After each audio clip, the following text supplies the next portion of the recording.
Hi,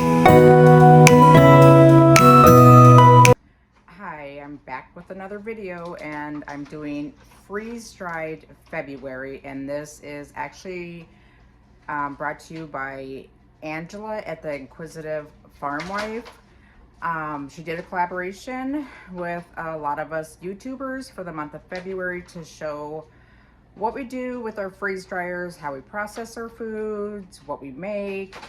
And she also collabed with Harvest Right, which actually makes the freeze dryers. And Harvest Right agreed to do a drawing for us and give away a medium Harvest Right freeze dryer. So I will have all the links below to look and see the channels that are, in this collab this month below, that you can go and watch the videos. The link to Angela's channel, The Inquisitive Farm Wife, to see how to enter the drawing to win a freeze dryer. Harvest Right itself will be doing that drawing. And there's other prizes, so you can go over there, see how to enter to win those also. But I am going to, if you're new here, I'm Michelle, and this is my channel. We do a lot of frugal living. I'm a homeschool mama of 8, and we do a lot of food around here. So my freeze dryer helps me preserve. If I do my garden and I have an abundance and I need to process throughout and keep it to where I have it throughout the year and can use it, or if I find deals at my discount grocery store that I cannot pass up, and when you go to a discount grocery store, things can get, they need to be processed quickly. This is the way that I save a ton of money for our family and still feed them really well. So I'm going to be showing you how I use my freeze dryer for processing either your garden or your, deals you find at the store in bulk. But let me show you some of the steps on how I do this. So I thought I would show you some of the stuff I freeze dry in bulk. We do have chickens that free range, so we do get an abundance of eggs. So I do freeze dry them. That way I can rehydrate them and use them in baking or scrambled eggs in the morning. That way the kiddos, we always have eggs, and with the price of eggs right now, it's insane. So this is a great way to save eggs and not even have to worry about it. And I did get some excess milk from Ruby's Pantry, if you watched my last haul. So I freeze dried some of that down. So today I'm going to show you how I'm putting this up. And this is some of the things that I do in bulk when I get good deals or from my backyard that I just don't want going to waste. So this is another way of buying in bulk or cheap and being able to process it with my freeze dryer. I go to Ruby's Pantry every month. This month I got, let's see, 6 of these little half pints of buttermilk. I'm going to freeze dry these because my kiddos don't drink plain buttermilk. But I do use them in my ranch seasonings, so I'm going to process all of these. And I got some regular milk too, so I'm going to put that's in small cartons. So I'm going to fill these up, get them freeze dried, and then process them that way. And that way I have it for making my ranch seasoning, any recipes that call for powdered buttermilk, or just dry milk for my regular milk. But when I go to Ruby's Pantry, it's $25 and you get what they call a share, and it saves a lot of money. I go once a month. I can go more than that to different locations, but I save and get in bulk that way when they have good deals like this. And this is how I process it to save money and get the deals and have them all year long. So I've got my freeze dryer bags. These are ones that actually came with my Harvest Right. I do have some that I ordered off Amazon also. So I'm going to fill one up with I got 3 trays of dehydrated eggs. I wear gloves if it's something that I'm selling, but with it being for my family, I got clean hands. It's good. but this is kind of what the dehydrated eggs or freeze-dried eggs look like. So I'm going to put those in one bag, and I'm going to put the milk in another. And then I have some oxygen absorbers. I will put one of these per bag, and then I will seal it, and then they're good to go for years and years and years. So I'm going to write the contents and the date for each one. And the milk's at 2%, so I will put that on here. And then these just open up. They're just, you know, plain inside. And then I just put the chunks in here. I don't powder these up when I'm putting them in here for sealing long term.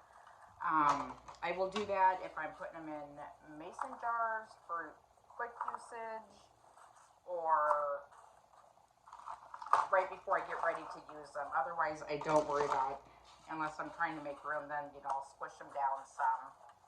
But this is how I do the eggs. I'm gonna get all 3 trays in there. So I got the eggs done, and I ended up getting a second bag because I have approximately 18 eggs per bag. So I will put that on here that there's 18 eggs per bag. And then I'm gonna do the milk. With the milk, you kind of gotta scrape, and it comes up in flakes. And I just spatula it in here until I get it all in. And both these trays will fit just fine in this one bag. This is total a half a gallon of 2% milk. And I will write that on the outside of this. That way I know about how much water to add when I'm rehydrating it. It makes it a lot easier if I know, close to the right amount of measurements or how many's in here when you go to add water. But, you know, this is a great way if you have backyard chickens, if you know your milk's getting ready to go bad or it's getting close to expiration, or if someone gives you milk or a lot of milk and you just can't use it all. This is a great way to process it, and you can use it. I use this, one of my bread machine recipes actually calls for dried milk, and I use this in it, and it works great. So, I mean, there's recipes you can use it in, not just, you know, making your milk. So, this is another great way to do things in bulk. So I got my milk and my eggs, and I'm going to put my oxygen absorbers, one in each bag. That just helps keep any moisture out.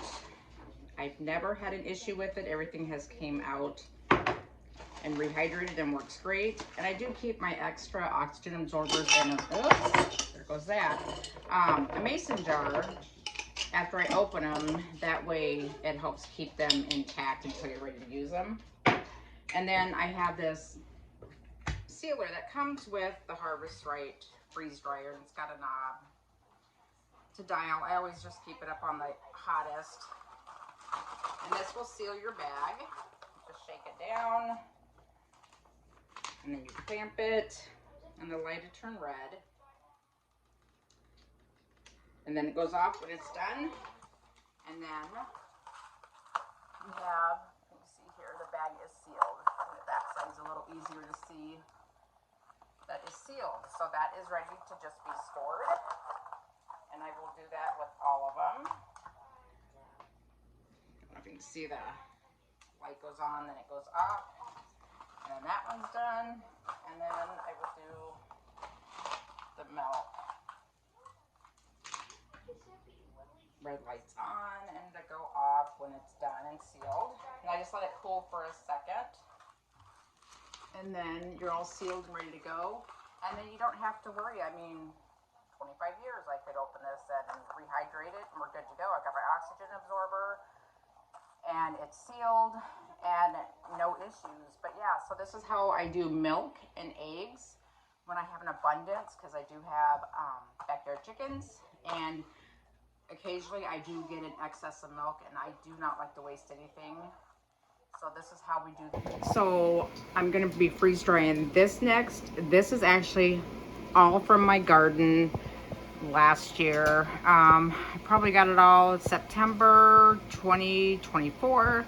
It is now February 2025. So when life has just been crazy busy, I did not have time to get it fully processed. So what I did, tomatoes, I throw them in the freezer whole. So I've got different varieties there. The onions I did pre-chop and throw them in the vacuum sealer bags in my freezer. So I'm gonna just let them thaw just a little bit so I can spread them out on the trays. And then I'm gonna freeze dry them down. The onions, I will take half and make into onion flakes, dried onion flakes. And the other half I will make into onion powder. If you've never done that, even if you just have a dehydrator, making your own onion powder is amazing. It's way better and different than the store. The tomatoes, I will probably leave some whole, but then I'll also turn some into tomato powder. And the powder I can mix in with, and you know, in spaghetti sauces, if I'm making soups, stews, all kinds of stuff. So that way they don't go to waste. Sometimes I'll use the tomato powder and add it to make homemade ketchup. So my kids love that too.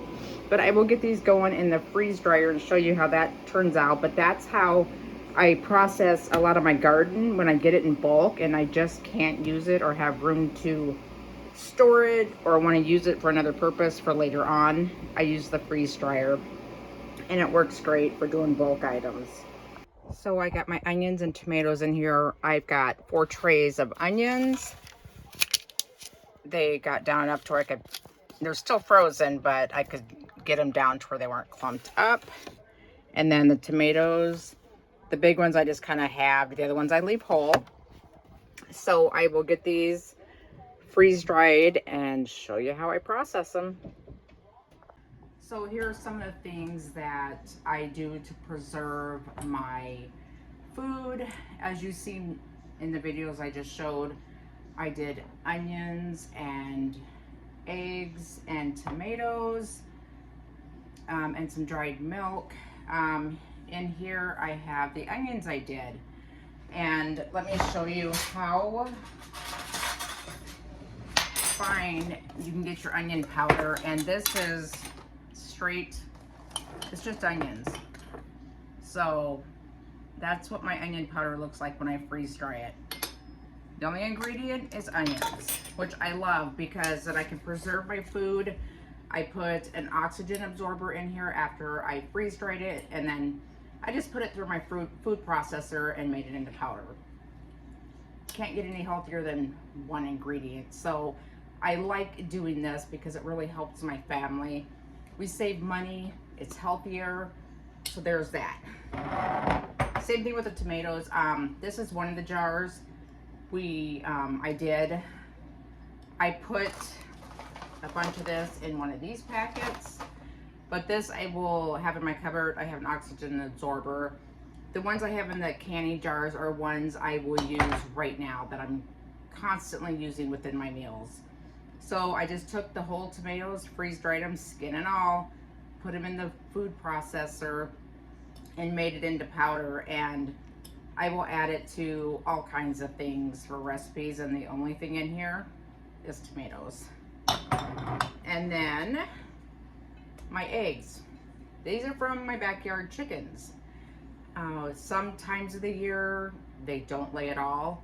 Sometimes of the year they give us a ton. So instead of letting them sit and sit and sit, I will scramble them up, process them like this.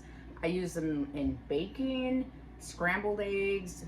We always have eggs. And you know the cost of eggs right now is crazy. So I'm very grateful that I have this.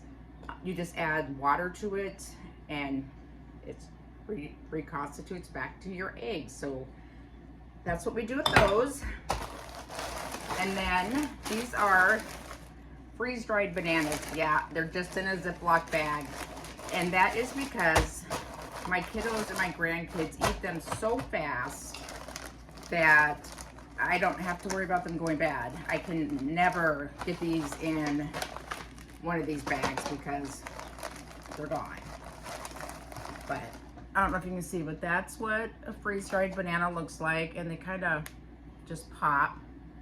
But the kiddos love them, and so do the grandkids. So any bananas that don't get eaten or get put in the freezer, because you only have so much freezer space, I freeze dry them and they eat them like this. And a lot of times at my discount grocery store, I will get a 40-pound box of bananas for $4.99. I run and grab that box of bananas because I can process them. So we always have fruit. And I've done the same with strawberries, sliced cherries. This one has blackberries and strawberries. This one I did chicken tenders. I freeze dried them. I don't have a ton of meat, but when I do get some that I can freeze dry, I like to have on hand, just for emergencies or backups. This one I actually have cooked. It's already cooked chicken tenders to where you just need to add water and heat it up and you're good to go for your meal. And freeze-dried pickles. If you haven't tried these are great. So someone who loves pickles, great snack. Just as they are, don't rehydrate them. And like this, I have cabbage and carrots. So these are just some ideas of what I do with my food items. The milk that I get and freeze dry, which a lot of times I will get a lot of milk. I will freeze dry it. I will put it I will put some in these bags. That way I have it in the Mylar bags for quite some time. But a lot of it I will use in my bread machine, in baking, reconstituting into milk. That way I'm not going past expiration. I do freeze some milk also, but just to save freezer space, I freeze dry it. So it helps tremendously. So if you're looking at getting a freeze dryer or questions about it, like would you use it? There is so many uses for it.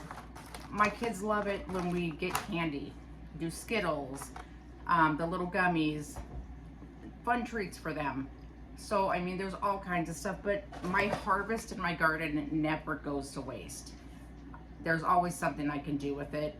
And the same thing goes throughout the year at my discount grocery store. I'm able to get those deals and not have to worry about them spoiling or going to waste because I can process them. So, if you're interested, go to the link below.